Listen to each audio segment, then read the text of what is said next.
knee handcuffs that are given to him. Surprisingly, the man who labeled their performances, the cops put the cuffs on his hands, he gets riled up. He then slowly turns back. From that day onwards, Houdini became famous throughout America, wrapped around his body. One night, Bess mentions that she wants to do something in the world. With this, the scene flashes back to several decades earlier, when dreaming of becoming a magician and making a living out of it. And with the days performing in public. Because of this, he leaves his house with his brother at an early pass by, and one day, while performing on the streets, Houdini notices he approaches Bess and asks her if she would like to work with him, to which, who is still in the States, tries to copy his tricks to stay relevant. However, where Houdini and Bess visit a popular prison and ask the head sheriff to lock $100 for the cause, he becomes enraged and agrees to do it. Here, Houdini pretty well, and Bess gives him a kiss before leaving. The sheriff suspects after kissing Bess and uses it to escape the prison. As a result, the media accepts one of these challenges and arrives in Chicago, Illinois in the year 1900, a key earlier while kissing. However, to the prison guard's dismay, after only becomes famous all over the globe by the names the Handcuff King, and know him very well, and also claims to have designed most of the items in the shop. After a few days, Houdini and Bess visit Jim at his workshop, where he has created a stop his breathing underwater. He impressively stays still for a few minutes and sing everyone around. Fortunately, Jim has an axe lying around, which he large audience. He also informs the audience that in case of emergency, he has the Jim is hosting the show, and he asks the assistants to cover the container.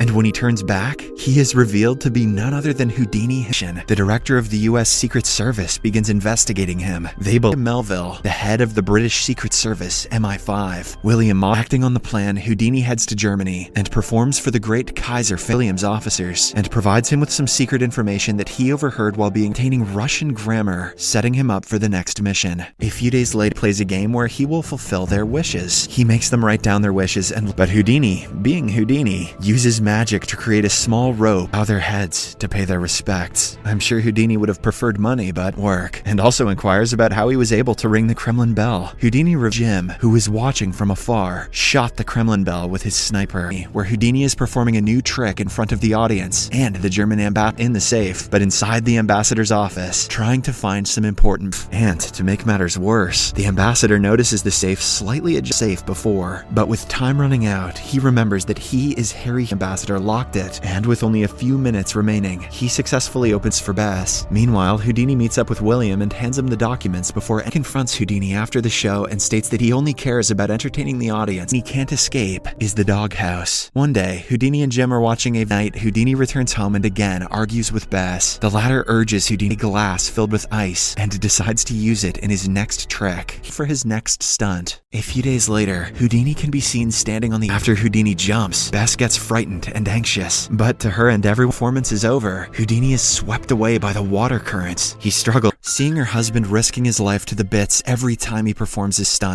He also agrees to do only safe acts from now on. Following approached by the British agent from earlier, Riley, who asks him to visit Europe and Washington, then shifts to the Empire Theater in 1914, where Sir Arthur, everyone. After the performance, Arthur approaches Houdini in person and from his brother, informing him of their mother's death. With the news, Houdini from burying his mother until he arrives for the funeral. In the next scene, Houdini clears that the act was merely a trick to entertain the audience, but every day, he imagines contacting his mother using divine powers. Houdini exposes them and even writes a book about them in 1925. He can make him contact his mother and prepares for a personal sitting with him at the $5. Afterward, Houdini is with the Doyle couple, preparing to summon procedure. Houdini becomes happy and thanks Lady Doyle for contacting his mother. Couldn't even speak a word of the language. He also tells Jim that it was his birthday in newspaper interviews. He also declares that he will provide $25,000 clairvoyant who calls herself Marjorie. He attends one of her table sessions and she reminds Houdini that he will die soon, and after that, they will own the act on several occasions, but this time, he ends up fracturing his ankle, forming with a broken ankle. Later, while Houdini is with his fans, a guy simply goes to perform his next show. Unfortunately, as he is addressing the odd ruptured appendix, and that he has very little chance of survival. One of the dogs. On the other hand, Bess and Jim also learn about the news and become devastated. The kind gestures move her, and she finally realizes the happiness her husband brought who looked after him. The whole world mourns over the death of the great Houdini to make contact with Harry Houdini. Subscribe for more videos.